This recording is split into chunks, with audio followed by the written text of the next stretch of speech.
মুক্তা sir আরে নাই তো না হাজার না স্যার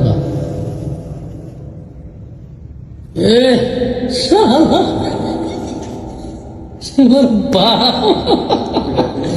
ওকে ওকে ওকে এটা এতক্ষণ পর্যন্ত যে ভিডিওটি আপনারা স্ক্রিনে দেখেছেন সেই ভিডিওটি গতকাল জুড়ে ফেসবুক, ইউটিউব, টিকটক, ইনস্টাগ্রাম এবং বিভিন্ন ধরনের অ্যাপসে এবং বিভিন্ন ধরনের বড় বড় চ্যানেলে সেই ভিডিওটি গতকালকে ভাইরাল হয়েছে। সেই ভিডিওটি সম্পর্কে আজকে আপনাদের কাছে আমি আমার একটা মন্তব্য শেয়ার করব। আপনাদের একটা মন্তব্য কমেন্ট বক্সে শেয়ার করে যাবেন। দুজনের মন্তব্যটাকে সমন্বয় করে আরেকটা ভিডিও দেওয়ার চেষ্টা করব। আমি কখনো কোনো সময় এমন ধরনের কোনো ভিডিও আপনাদের কাছে শেয়ার করি নাই, কিন্তু আজকে এই ভিডিওটা শেয়ার করার একটা কারণ হলো কিছু আলেমদারি মানুষ একজন আলেমকে নিয়ে কেন এই অপবাদরা দিবে। আমি প্রথমেই বলছি, আমি কখনো কোনো সময় এমন কোনো ভিডিও আপনাদের কাছে শেয়ার করি নাই। আমার এই চ্যানেলটা ওয়াজ এবং মাহফিলের চ্যানেল, যেই ভিডিও আমি শুধু ওয়াজ মাহফিলের ভিডিও দিয়ে যাই, কিন্তু আজকে কেন এমন একটা ভিডিও আপনাদের সামনে শেয়ার করলাম। ভিডিওটা শেয়ার করে দিবেন, আরেকজনকে দেখার সুযোগ করে দিবেন। আসেন পুরো ঘটনাটা আপনাদেরকে বিস্তারিত করে বলি।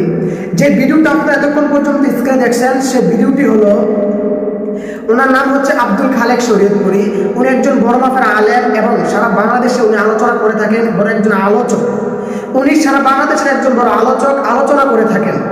এখন গতকাল ধরে যে ভিডিওটা ওনার ভাইরাল হয়েছে সেই ভিডিওটার মধ্যে আমরা দেখতে পেরেছি উনি একটা বিড়ির মতো, যেটাকে হুক্কাটান বলা হয়, সেটা উনি টানতেছে। আসলে বাংলাদেশটা এমন একটা এআই প্রযুক্তির দেশ।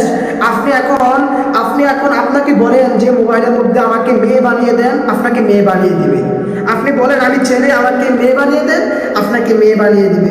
কিন্তু এটা এআই প্রযুক্তির দেশ। কিন্তু কিছু আলেমদারি মানুষ এই ভিডিওটাকে নিয়ে এমনভাবে ফেসবুক, ইউটিউবের মধ্যে কাটছাট করতেছে, যেটা দেখে একজন আলেমেরও বড় কষ্ট হয়। এজন্য আমি আপনাদের কাছে বিষয়টা শেয়ার করলাম। আশা করি ভিডিওগুলো এমনভাবে আর শেয়ার করবেন না, যেমনভাবে শেয়ার করলে একজন আলেম কষ্ট পাবে এবং আম মানুষগুলো বিভ্রান্ত হয়ে যাবে।